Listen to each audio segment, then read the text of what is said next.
By way of introduction, I'm a critical care physician. I've worked for the last 20 years at Kingston General Hospital, and in that context, obviously have seen a lot of death and dying, and have observed that a lot of people are ill prepared for that traumatic life event called death.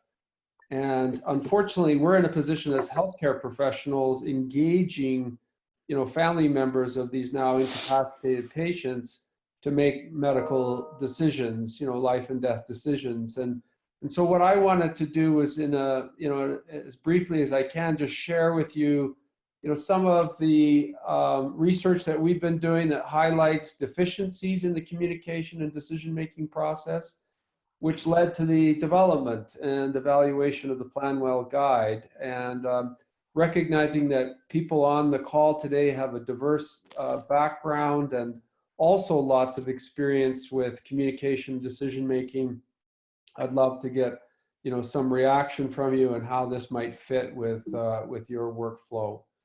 So perhaps just to start with a conceptual framework of the words that we use. We use the word advanced care planning, and unfortunately, I think it's a problem because it encompasses all of what's on this figure, when really what it should mean is sort of that more decontextualized conversation where we're initiating a conversation with a person or a patient about their wishes and preferences, and perhaps most importantly, encouraging and enabling them to nominate someone to make decisions for them in the event that they become incapacitated. So that typically happens in a home or a community-based setting. But as you move to the right of the screen, and this is certainly where I've had more experience working with people and or their surrogates to make decisions about their medical treatment, which we obviously have to be involved as clinicians. There's a process of informed consent that we have to follow to make sure patients are aware of the risk, benefits, trade-offs, et cetera, of the different options available. And it could be said that, advanced care planning is a good preparatory step for these more in-the-moment decisions about goals of care. But I will elaborate a theme that says actually we could be doing more harm than good by doing advanced care planning in a particular way. Regardless of what planning is done, ultimately it needs to impact on forms, medical forms that influence care, and they have to be available at the point of care so that the patient gets care that's consistent with their values and goals. Another sort of simpler way to sort of think of that is advanced care planning precedes goals of care designation, leading to the appropriate care for people when they're serious ill. And I must confess a conflict of interest here. I've been a member of the Speak Up campaign from the very beginning, but I feel like we've been doing the space a disservice by focusing so much on terminal care or end-of-life care. And will argue that what people have trouble with is not death per se. Many older people have their funerals planned, but they don't understand the dying process. And not all serious illness where you become incapacitated leads to death, or at least a certainty of death. And so planning for terminal end-of-life care where that's a certainty is not the same as planning for a period of incapacity where there may be a probability of death, but there may also be a probability of recovery. And so steeping this advanced care planning conversation in end-of-life care does lay people a disservice. And the reason for that is I find 80-year-olds, for example, who say, I don't need to engage in this piece of work because I'm too healthy. So because they're saying, well, I'm not sick, therefore I don't have to plan for my terminal care, where in fact, we want everybody to plan for serious illness where they're incapable of making decisions and we need to rely on surrogates. And that can happen to a 25-year-old as well as an 80-year-old. And so I spend a lot of my time educating people the difference between serious illness and terminal illness. Now, in some of your settings, you may be, in fact, helping people plan and coach them towards terminal illness, and that's fine. And I'm not saying anything about that. But for 90% of advanced care planning, we're actually taking somebody, relatively well, or perhaps living with advanced chronic illness, where they'll have exacerbations of their chronic illness, or they may develop a serious illness where there's not a certainty of death. And we get into this making decisions under conditions of uncertainty, where we don't know, what the outcome will be. And people struggle with that. We ask them about their preferences, and they say, well, it depends on what happens to me. If I'm going to turn out well, then, I want you to do everything. But if I'm going to turn out poorly, why wouldn't you just keep me comfortable, they say. But we're unable to give that kind of clarity around our prognostic response for most people. Now, again, I'm not talking about patients with end stage, stage 4 metastatic cancer who are on a known trajectory towards death. But for most other Canadians, there isn't certainty about what the outcome will be when they develop their serious illness. And so we have to shift the paradigm into making decisions under conditions of uncertainty. And I'm not saying this is the best way, but I'm just trying to give an example of how we do that with lay people. That we talk about the weather report and the weatherman. Every morning you wake up, particularly those of you in BC, I'm sure you're curious as to whether it's going to rain today. And so you listen to that, oh, there's a 60% probability of rain, maybe major thunderstorms. And but that's not a certain statement, right? That's a probabilistic statement. And so, whether you're going to wear an umbrella or take an umbrella, or wear a raincoat, you still have to decide how you're going to move through your day given those conditional statements. And so I just use this as a way of explaining to lay people the concept of making decisions under uncertainty. We still are very interested in eliciting their values and preferences under these conditions, but not under conditions of certainty where there's certain death, because their preferences will change. And so it has to be very clear that when we're eliciting values and preferences, it's under this context of medical uncertainty in the context of serious illness. So that's a main point. I'd like to elaborate a couple other main points that cause us trouble when we try and help coach people to the right decisions. And if we're not careful of that, we actually can be moving them in the wrong direction.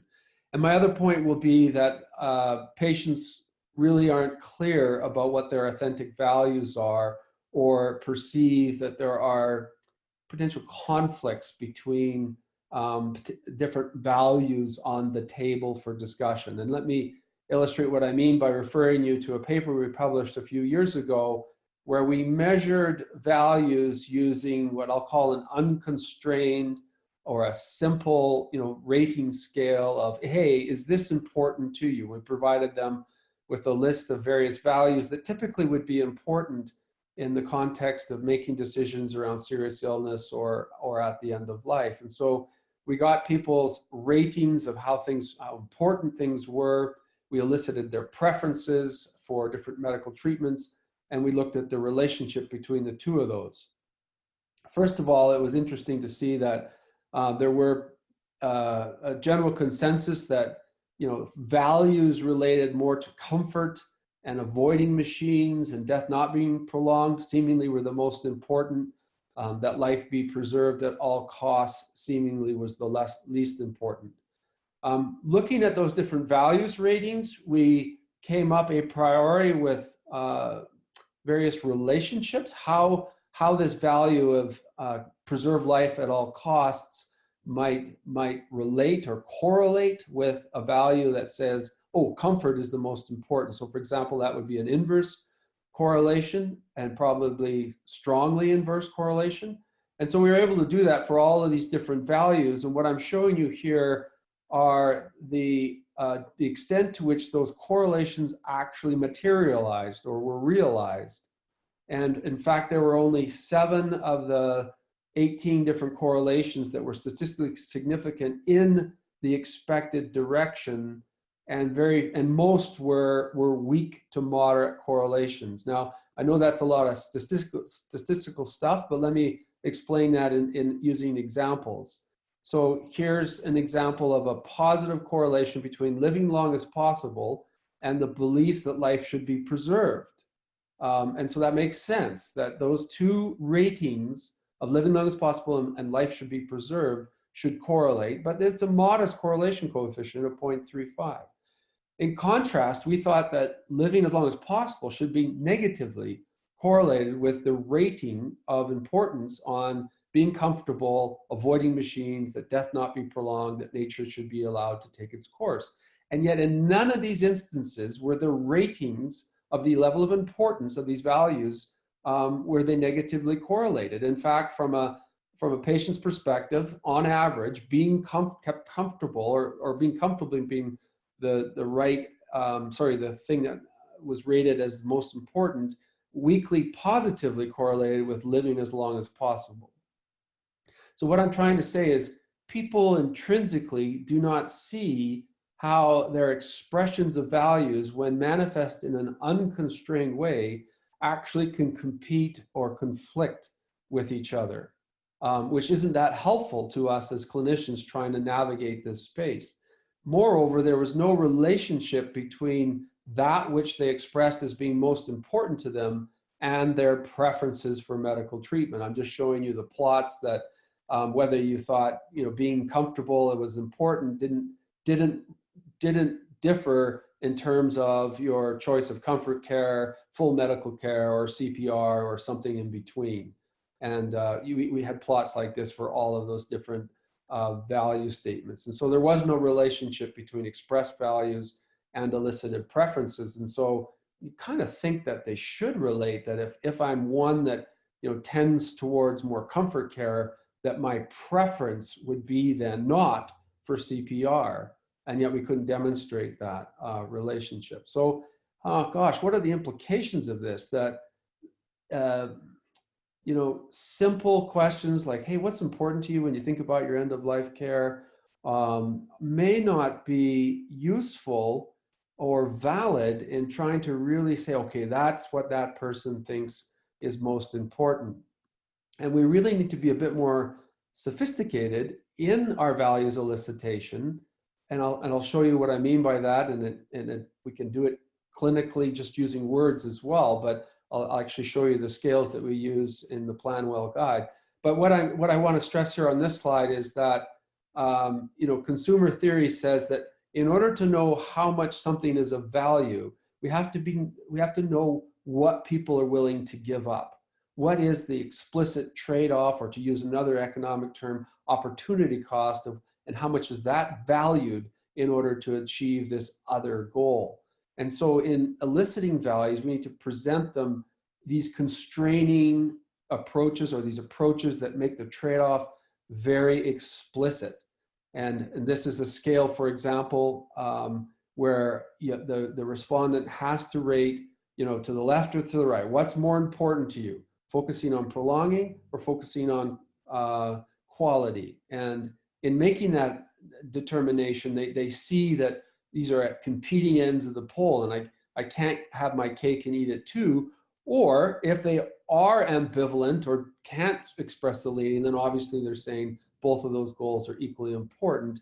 And of course that has implications on, it's not that useful for us as clinicians in determining their medical treatment preferences, and may mean that the person has not really thought about this richly, and they may need other values clarification tools to help them think through and determine their leanings. Another example would be the second question that we use in PlanWell Guide in terms of the use of technology at the end of life. Some people wanting, having preferences for a natural death, other people being open to machines and having doctors do all things possible. And so, but you can see that they compete with each other. And so I'm trying to say that this is the best way of eliciting values. You could do that clinically by just asking the question, hey, what type of person, are you the kind of person that wants to focus on the quality of your remaining days versus, the quantity of life or staying alive as long as possible? Are you the type of person that, kind of wants a natural exit strategy, or are you open to the use of technology and machines, when you're seriously ill? And so you don't necessarily have to use these scales, but you have to use it in your language so people see that there are trade-offs.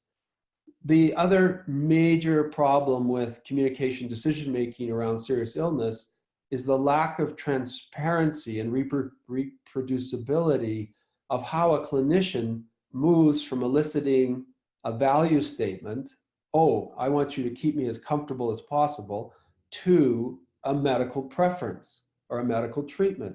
And so we've tried to make that whole process transparent and more reproducible by connecting now these values to this grid where you can transparently see how those ratings lead or should point towards a particular medical treatment.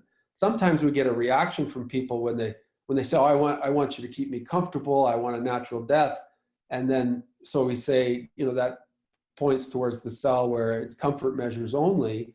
And then we go through a process of explaining to them what comfort measures means and how that relates to medical care and informed intensive care. And they say, that's not really what I meant. I'm open to, conservative, medical treatment to keep me alive. I thought we were talking about terminal care. So I just wanted you to keep me comfortable. And so it's not that we always get it right on the first go, but it makes the conversation very transparent. And then we can re-educate or redefine people's values in order to make sure they get the medical treatment that's right for them. The other assumption that we make is that people are informed consumers, and we frequently say, what do you want us to do?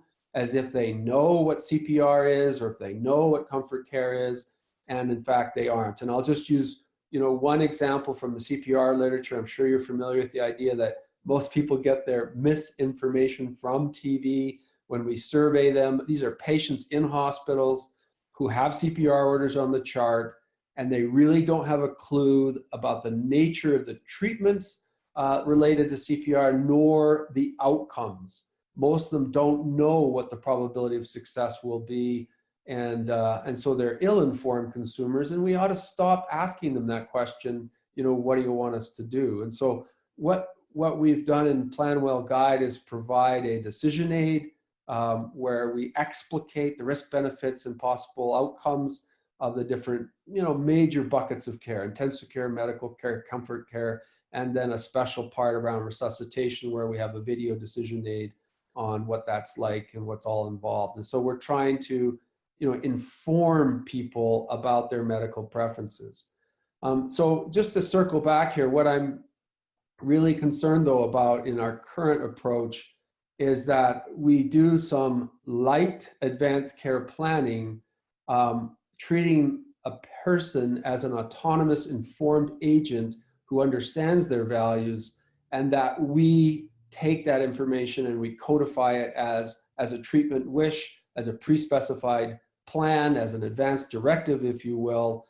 And if you follow my line of thinking, I feel like we're doing more harm than good, that people are getting the wrong conclusions. I spend a lot of my time in clinic backing people off comfort care because they thought they were signing up for terminal care, or the older client who doesn't really understand what they signed up, and I'm moving them off R1 in our language, which is people who have signed up for everything, including CPR. And when they really understand the risks and benefits, it's because they didn't understand those things, but once they do now, they change their preferences. But just to stress that most people come into my environment thinking that they've done advanced care planning, therefore they know what they want, when nothing could be further from the truth. And so I'm motivated to build out better tools that help people in a more informed and authentic way establish their values and preferences.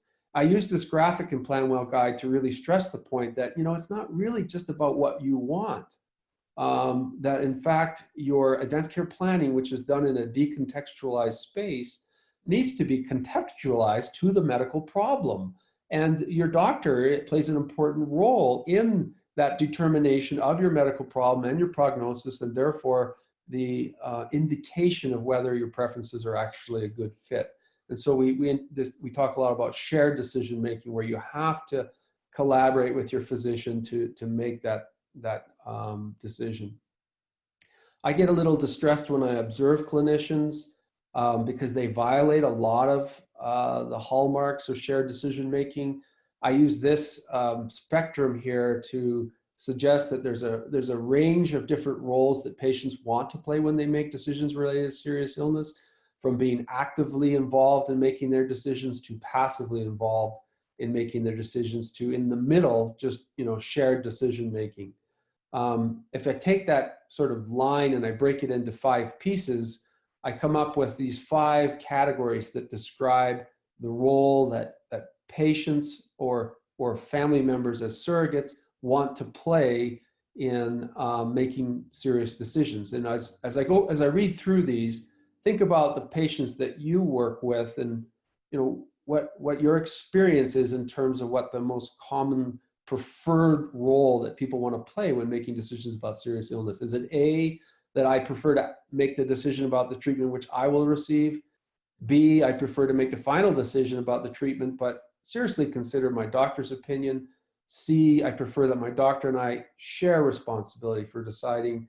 D, I prefer the doctor to make the final decision, but I really want him or her to consider my opinion. Or E, I prefer to leave all decisions to my doctor. And so if we were in an open forum, I'd take a solicitation from you as to what your what your experience is in terms of the preferred role that patients want to play. But here's our experience in seriously ill hospitalized patients measuring their decisional role preferences. And the first thing you'll note is that there's a variety of preferences. And so we can't always just approach this in one way, because some people want to be active, some people will want to be passive, but you can see that the majority of people cluster in the shared decision-making approach. And so that might be the safest way to start the decisional conversation so that you're matching the patient's preferred role.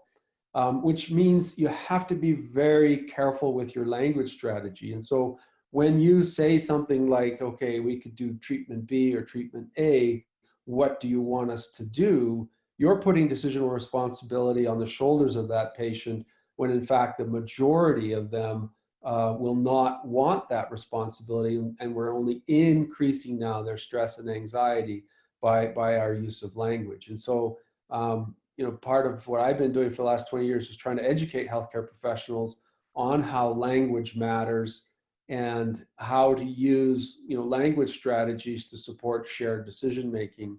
I won't go through these in detail. I will make reference to a guide, a conversation guide, which we've developed and is posted on the healthcare professional page of PlanWell Guide as well. But all of this to say, I think people need greater support in shared decision making, and that's why we've evolved this concept of PlanWell Guide. I used this talk at an international end-of-life meeting recently, and it wasn't that well received, because I was trying to say, hey, this is less about patient autonomy and more about shared decision making and collaborating with healthcare professionals. This is less about end-of-life care and more about serious illness. I mean, we need to spend a lot more time thinking about how we optimally help lay people make decisions under conditions of this uncertainty. And I'm sort of rejecting this idea that it's a simple conversation. No, it's in fact a lot more nuanced and detailed and sophisticated in order to help people plan to get the care that's right for them, and better tools are needed than simple conversation starters. And so you can imagine if I'm in a room with a bunch of advanced care planning enthusiasts who are all about the conversation and proposing the patient be an autonomous decision maker, how that didn't go over so well. But anyway, I share that with you just as an anecdote. Let me close by just walking through quickly PlanWell. Maybe you've already looked at it. We have a landing page that then gets into the meat, where we have various tabs that explain about the website.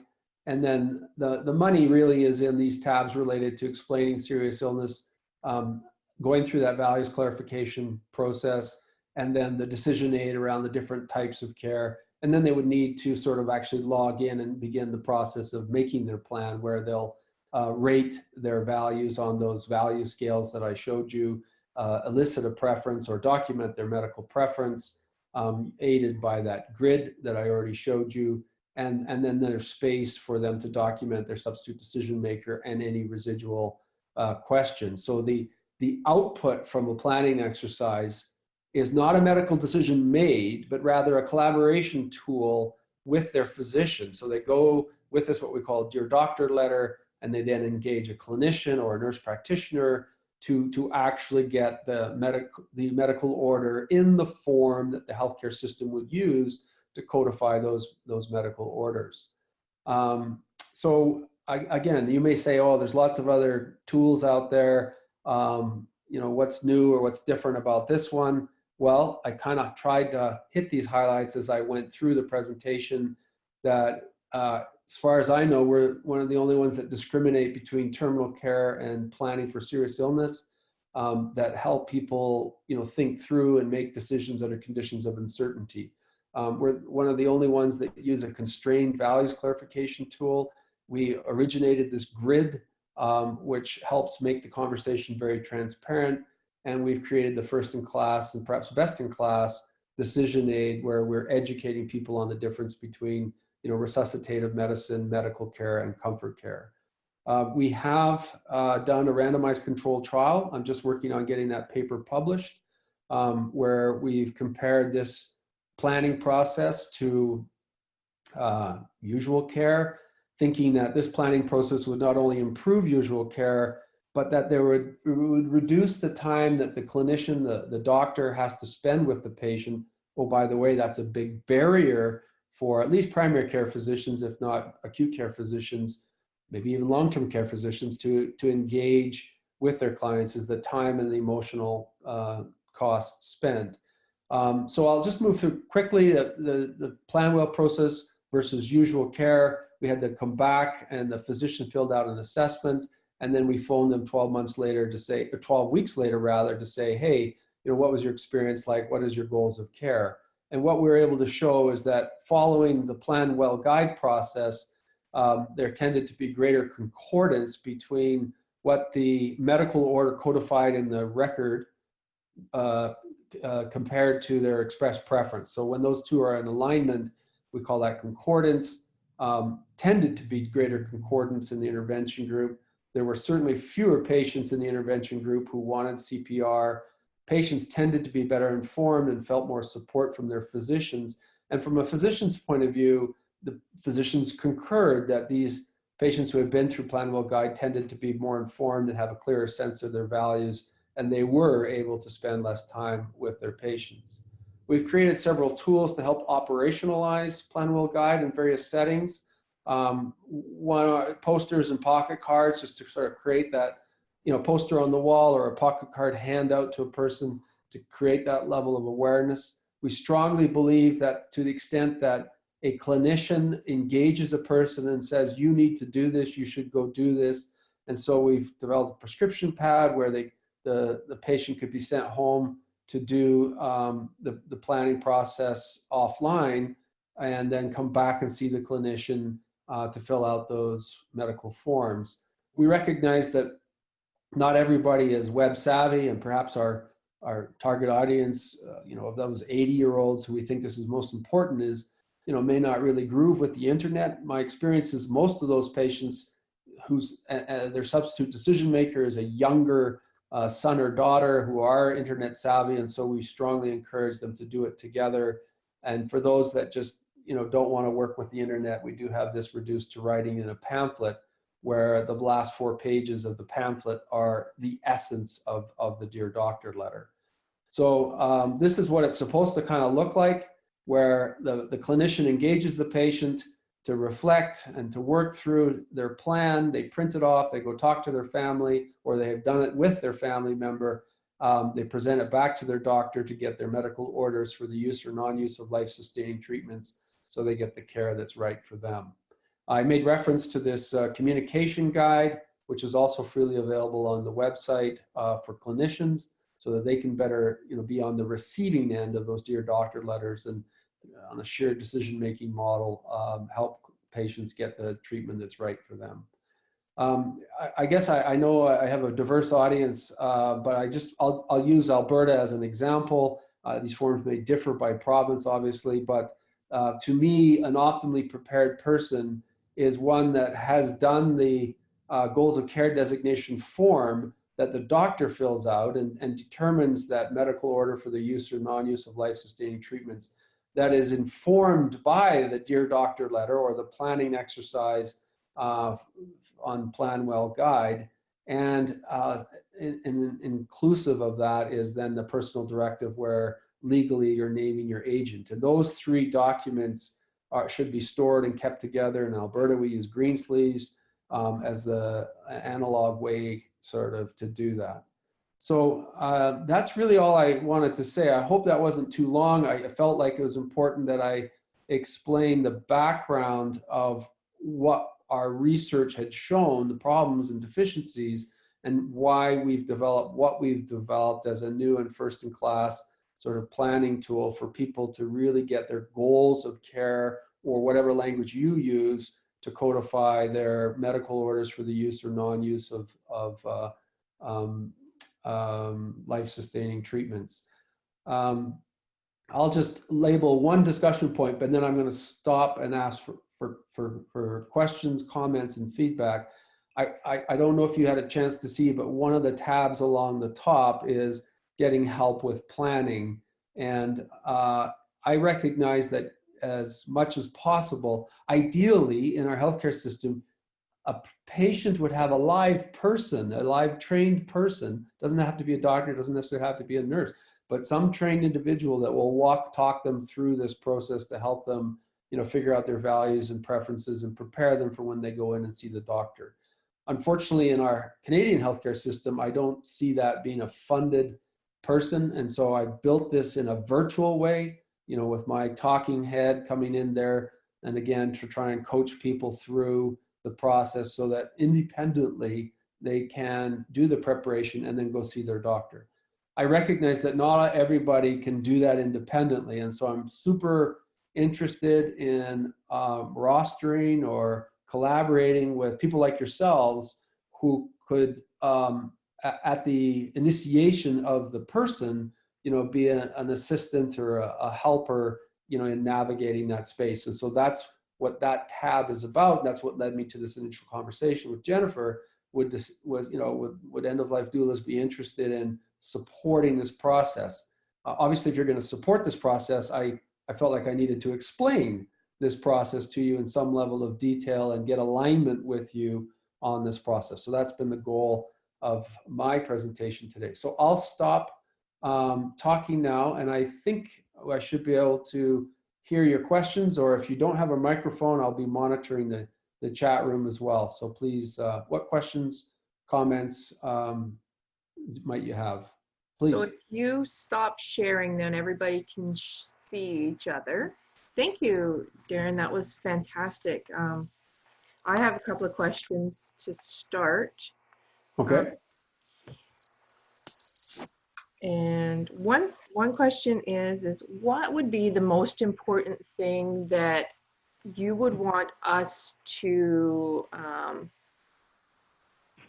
know as somebody who's supporting, or what's the most important thing that you would want us to get across with our clients when we're supporting them and helping them create this plan?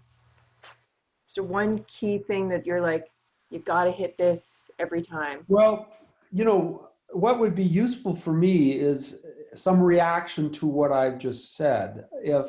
Because I feel like, and having trained and observed many healthcare professionals, and I'm not speaking of you directly as doulas, because I don't know any of you with the exception of Jennifer, but how we elicit values and the expectation that we think patients are informed with respect to their preferences. Those two things, I stressed them already, but I'd love a reaction from you, like, oh yeah, you're right. I've not been asking values in a way that helps make it transparent, those trade-offs.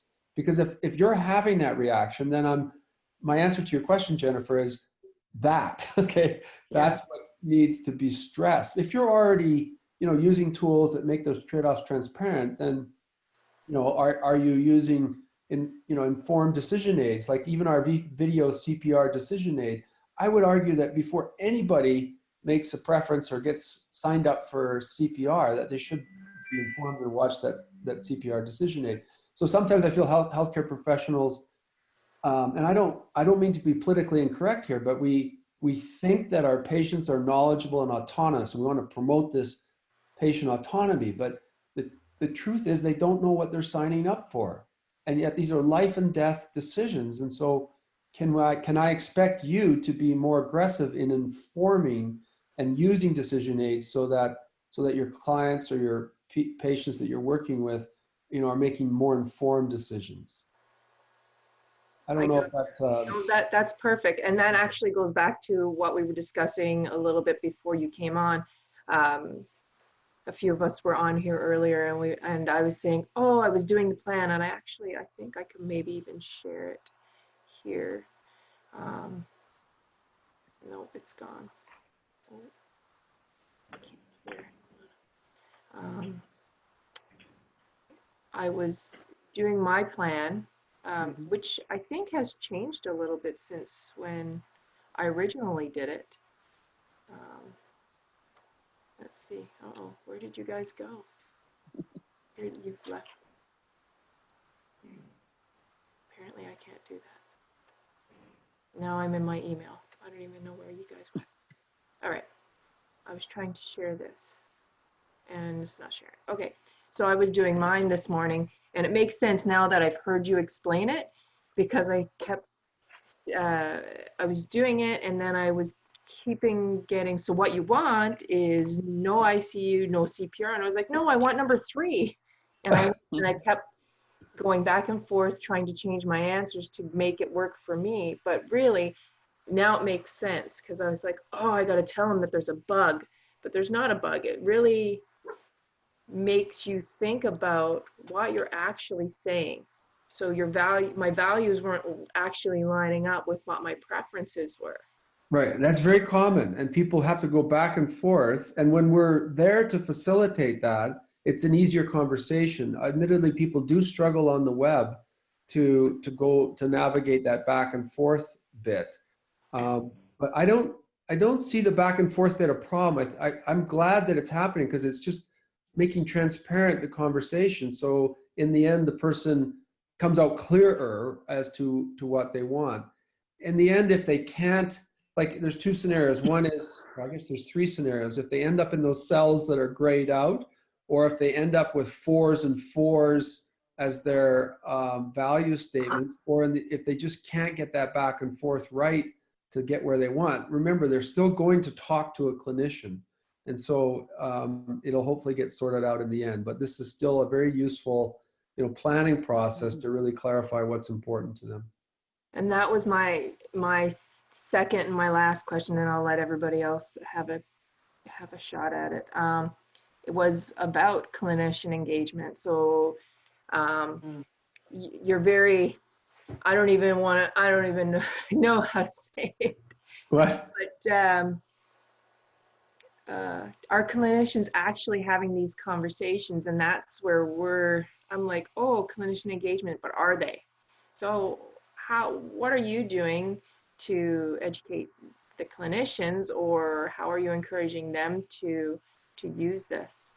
Okay, so it's a great question. And so my background working in ICU was teaching, communication decision-making skills to healthcare professionals. And after beating my head against the wall for about 15 years, I turned about face 180 degrees. And I said, you know what? In order for this to happen, I'm going to have to create the pull or the demand from the patient.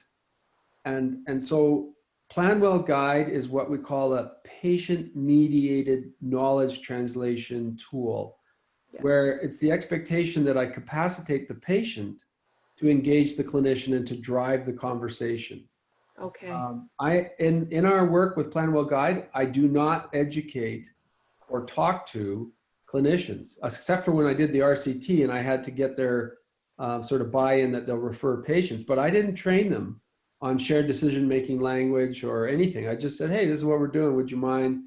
And half your patients, they'll get this educational intervention, the other half won't.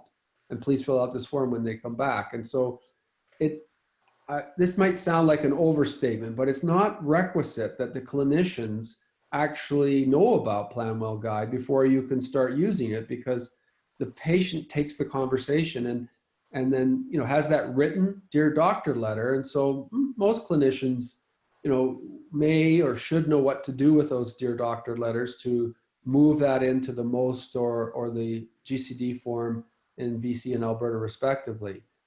So it's not my personal mandate to train the clinicians. Having said that, as I told you, I have a guide and that's freely available for interested clinicians. And I'm happy to, you know, engage with groups of clinicians, but I feel like my focus is capacitating the patient to carry that conversation.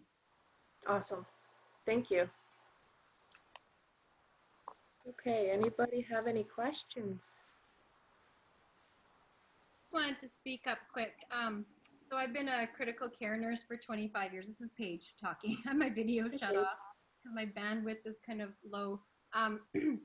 And I love the way you're talking about, I absolutely co-sign how healthcare professionals assume that people know what CPR is, and just from being involved in that type of nursing for so long. And now I've done a complete shift where I'm doing this and trying to educate, and people really have no idea.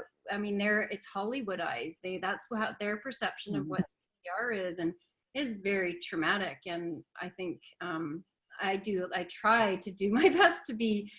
I could do a better job though of being really, really real about what it means to have be intubated and to have CPR, and so they really can make those informed decisions. So I really appreciate your focus on that. I think that's there could be a lot more of that in our healthcare system. So it was just sort of more of a comment than a question, but I really appreciate your focus on that. Well, appreciate that. Great. Yeah, whether you have a question or just a reaction like Paige, I'd love just that kind of feedback as to the things that resonate with you the most in terms of what I'm trying to do here. That's helpful to me too. Hi, this is Tamara. I'm new. This is my first time being on one of your calls. Thank you so much for the invitation and the information. Very informative. I might be the oddball in the group because I'm from Ontario. So I was just wondering if you have a colleague that you collaborate all this wonderful material with in Ontario. Well, Tamara, I'm actually based in Kingston at Queen's University. Oh, nice. Yeah. So what part of Ontario in? I'm in Niagara Falls. Okay.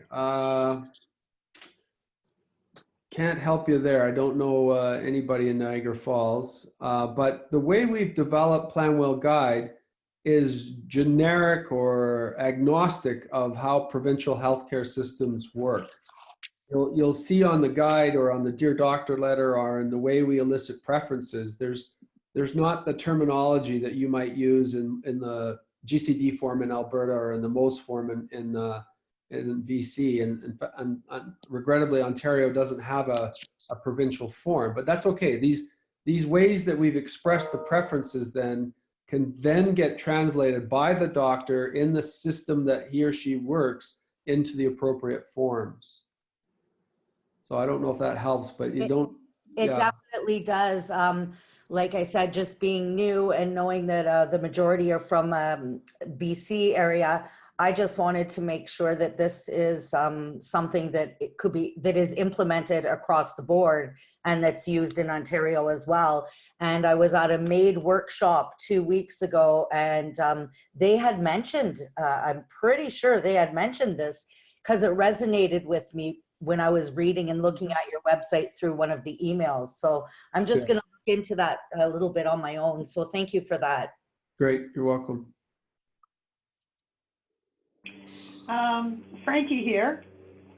First of all, I want to say thank you. It's a fabulous mediated process between people and the medical profession. So very good.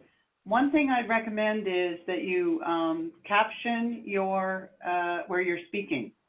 Anywhere that you're speaking on your website, Yeah. I would caption it. And then you would have 100% accessibility for deaf and hard of hearing Canadians across the country. Okay, great feedback. We have thought of doing that. It's on our list of things to do. Excellent. Yeah. And the additional thing I'd like to say is that I'm really hoping that the clinicians are able to receive some kind of additional training to deal with the values and the decisions, because it still feels a little bit heavy on the medicalization.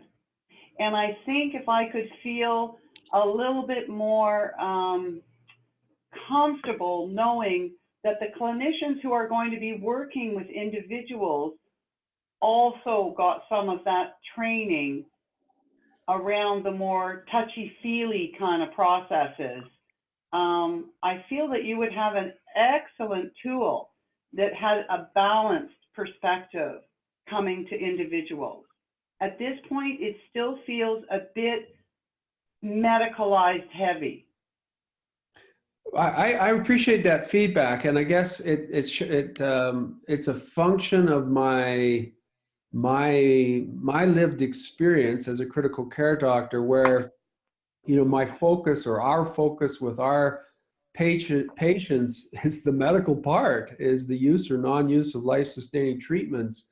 I respect that there are broader decisions, broader discussion points, more holistic things that need to be discussed with people as they face serious illness. And that's not what this is. This is that center core piece around, what medical treatments are right for you. Maybe some of you are familiar with the Serious Illness Conversation Guide. I know there's a lot of work, at least in Alberta and BC and pockets of Ontario, where my colleagues are trying to train clinicians on the Serious Illness Conversation Guide, which is a checklist, which probably would tick your box in terms of being a bit more holistic and what's important to the person. However, I would argue that that is insufficient to make good medical decisions. So I'm not a fan of the Serious Illness Conversation Guide, right? It's about the conversation. It's about the whole person. Well, what PlanWell Guide is about is moving that person into a medical decision-making framework so that what they get signed up for on their medical orders is right for them. And so I guess what I'm trying to say is don't look at this to expect it to be non-medical or holistic. It actually has a very narrow purpose. Oh, thank you. And I totally understand that. I think I was just a little bit more I understand it's coming from a critical care perspective, and that makes sense to me, and you want to be engaging people on those tough, difficult questions. I think I just was thinking more of the process being amped up a bit rather than the content. Yeah. So it's enveloping it a bit more. But hey, I think it's a great tool. Okay, well, thanks for that feedback. But again, my mission in life is not to train 1 million healthcare professionals. My mission in life is to train 35 million Canadians. If you have suggestions on how I soften or move more gently into the hardcore, medical part, ways that I can reframe this on the website, I'm interested in that. But I guess I won't take the bite in terms of, how I engage clinicians. Been there, done that, and got a bloody nose.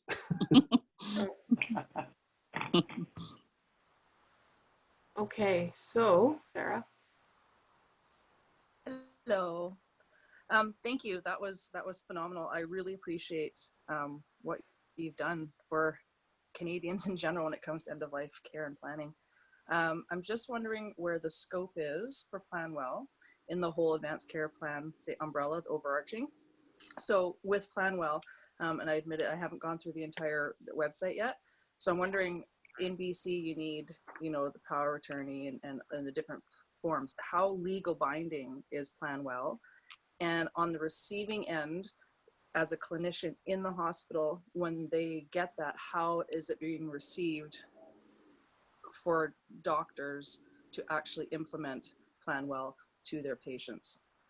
So great questions. I don't know if you remember my last slide where I tried to show sort of the Alberta way of optimal planning, which includes that medical AHS, that Alberta Health Services form. I think you call it your most form. If I'm not mistaken. And it seems to me that it would be your most form, your doctor form, and your advanced directive, or your Rep 9. Your Rep 9, the equivalent of our personal directive is your Rep 9. I want to stress that the only real legal forms are your Rep 9 and most forms. The Dear Doctor letter is not a legal form. It is not a medical decision. There's no doctor signature on that.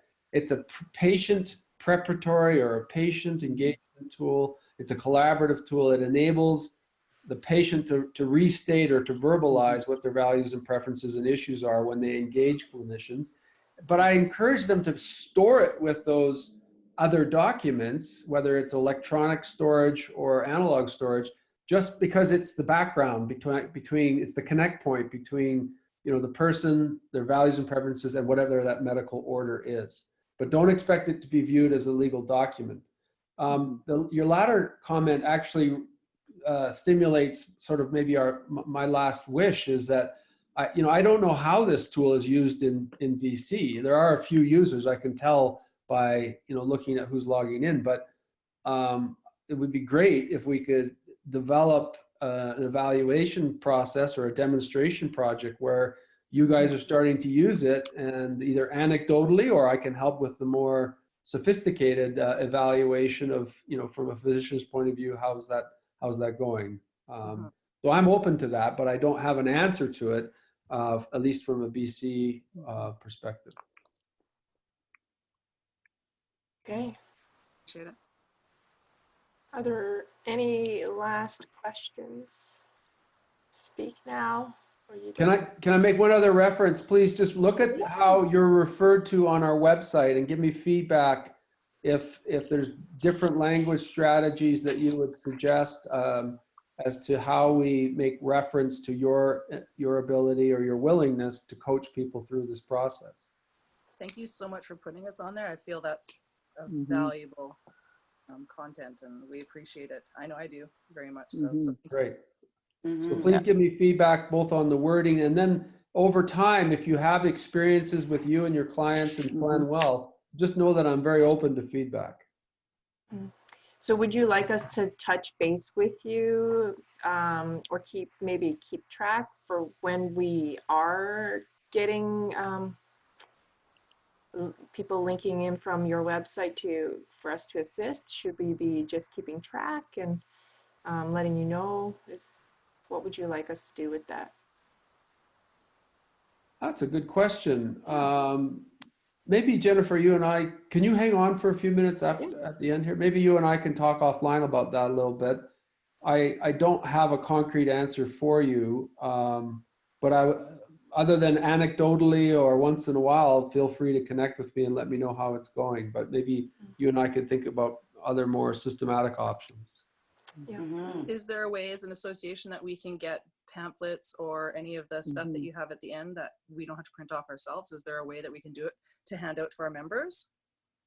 Well, the reason they're on the website is to enable you. There's both a printer version, like you just send it to the printer, or just you can print it on your own home desktop. But yeah, it's either my expense or your expense. So it's not like, yeah. So I would probably ask you to sort of print as you see fit to support your own clients, if that's okay. Absolutely. Thank you. Yeah. Yeah, I would even suggest, Sarah, is when if you order the My Voice pamphlets, which are free, if you wanted to tuck a couple, like just print off as you see fit and tuck a plan well in there as well, that might be helpful. And then you staple your business card to it, and it's good. Okay, well, I'm going to say thank you to Dr. Halen, Darren, and I'm going to hang up on the rest of you. But thank you so much for taking that hour and going through the PlanWell guide. And I think I speak for everybody. It's a great tool. It's another tool, and the more tools we have in our toolbox, the better we can meet the needs of our clients. Thanks, everybody.